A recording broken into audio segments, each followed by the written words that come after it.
अकबर ने बीरबल से कहा कि बीरबल ये बताइए कि भारत में मूर्ख कितने हैं, मूर्खों की गिनती कर सकते हो? कहना साहब गिनती करने के लिए कम से कम 1 हफ्ता लग जाएगा। कहना कोई बात नहीं, राज दरबार से छुट्टी ले लो और 1 हफ्ते में मूर्खों की गणना करके सही सही बताना। कहना ठीक है हुजूर। बीरबल वहां से निकल गए, मूर्खों की गिनती करने के लिए कहा गए? मोची के यहाँ गए जो जूता बनाता था, और मोची के यहाँ गए, मोची से कहे कि मोची एक जूता बनाओ जिस जूते की लंबाई कम से कम 7 फीट की होनी चाहिए। मोची कहा भैया ये जूता में हल के सोएंगे कि इसको पहनेंगे? कहा ये मत पूछिए, एक जूता बनाइए, 7 फीट का जूता बनाइए, उसमें हीरा मोती सोना चांदी जवाहरात पूरा उस जूते में लगा दीजिए। पैसा दिए, उन्होंने जूता बनाया, जूता लेके बीरबल घर आए। दूसरे दिन बीरबल जूता को सर पर रखे लेके चल दिए, एक चट्टी पर गए, और जब चट्टी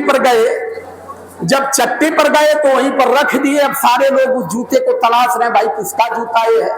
ये इतना बड़ा जूता जिसमें हीरा मोती सोना लगा हुआ है।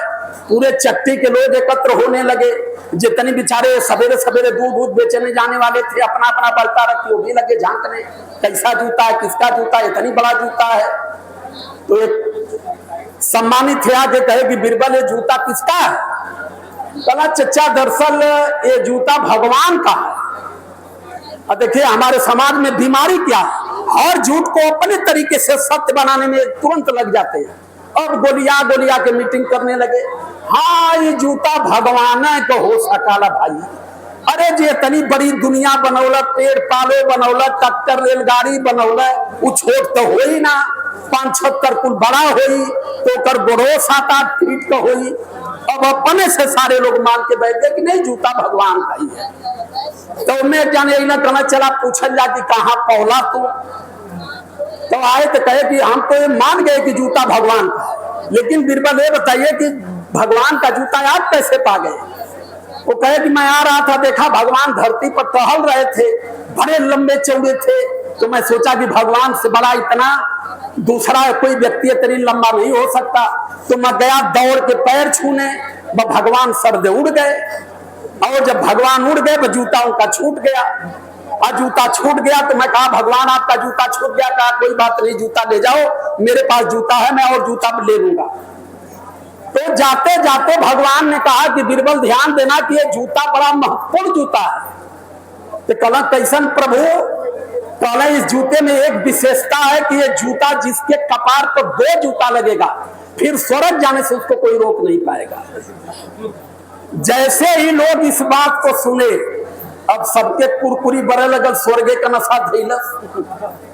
कहना बीरबल एक काम करा भैया, अब जब इधरिया मोकवर पही तो 2-2 ठेमान के देता, बाकी सबके समझत रहिया।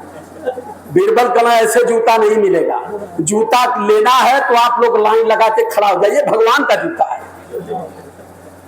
अब लाइन लग गई, जेके 12 हनकाई के 2 जूता 3 कलैया खाए, लेकिन भगन मुस्कियाते कि अब स्वर्गे जाए से हमके केहू रोक ना पाए। अब जो यहाँ जूता खा भाग के गांव में जाए, गांव में हल्ला करे कि बीरबल भगवान का जूता लाए हैं, जिसको 2 जूता लगेगा वो सीधे स्वर्ग में, फिर दान पान की जरूरत है ही नहीं है। अब गांव का गांव टूटा, बीरबल लगे जूतन पीटने, जितना जूता मारते थे उतना लाइन बढ़त जाए, और बीरबल भी फंस गए कि ये तो लग रहा है कि जूता मारते ही मारते मेरी हालत खराब हो जाएगी। 5 बज गया, शाम हो गई, दरबार में खबर गई हुजूर के यहाँ खबर गई कि आप यहाँ बैठे हैं, बीरबल खुदा का जूता ला के लोगों को जन्नत भेज रहे हैं। अब हुजूर भी हाथी मंगाए चल दिए, कहे चलो जरा देखे। जब अइला देखला, हुजूर आके कहला बीरबल क्या करो? कहला हुजूर कहिए मत, खुदा का जूता मिल गया, सारे लोगों को जन्नत भेजने की तैयारी कर रहा। कहला काम तो बड़ा अच्छा किए, लेकिन बीरबल एक बात बताओ कि जन्नत में बादशाह बनने का क्या हिसाब है? वो कहे उसके लिए तो 6 जूता खुदा ने कहा है। कहना दिए तो नहीं किसी को 6 जूता, कहला भाई दुनिया में लोकत हो। अरे जेके बादशाह बने कोई 6 थे वो न पाई, वो उठा करके वही तब कहना तब एक 6 हमको दे दो, कम से कम यहाँ भी बादशाह रहे, मरने के बाद वहां भी बादशाह बनेंगे। जन्नत में लोगों को भेजी दिए हो, 6 हुजूर भी लेना।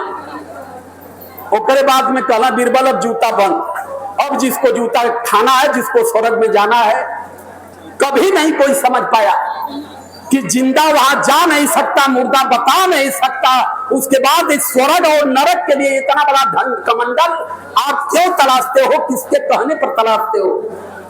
मैं जानता हूं बाबा साहब अंबेडकर से बड़ा विद्वान भारत में नहीं, पूरी दुनिया में अब तक कोई नहीं हुआ। उतना बड़ा पढ़ा लिखा विद्वान जिस बात को कहा, हम आज तक उस चीज को नहीं समझ पाए। तथागत बुद्ध को पूरा 58 देश, दुनिया में 58 देश उनको भगवान बना लिया। उनका जन्म इस उत्तर प्रदेश, बिहार, नेपाल के सेंटर में हुआ। पूरी दुनिया उनको मान गई, लेकिन भारत के लोग बुद्ध को नहीं जान पाए। इसलिए नहीं जान पाए कि भारत के लोगों को बुद्धू बना दिया गया। कि अगर भारत के लोग बुद्ध को जान जाएंगे तो भारत का जो मूल निवासी समाज है, संभ्रांत समाज बनेगा, ये भारत का शासक बन जाएगा। तो कहने का मतलब मेरे ये है कि उसको जानिए। यहाँ बीमारी सबसे बड़ी ये है कि एक तो आदमी नहीं जानता, फिर मानता है, बताने के बाद भी नहीं मानता है। ये बीमारी सबसे बड़ी है कि जितना हम लोग मेहनत कर रहे हैं उतना हम विरोध झेल रहे हैं। अभी मैंने एक गीत गाया, भगवान कन्हैया के जन्माष्टमी का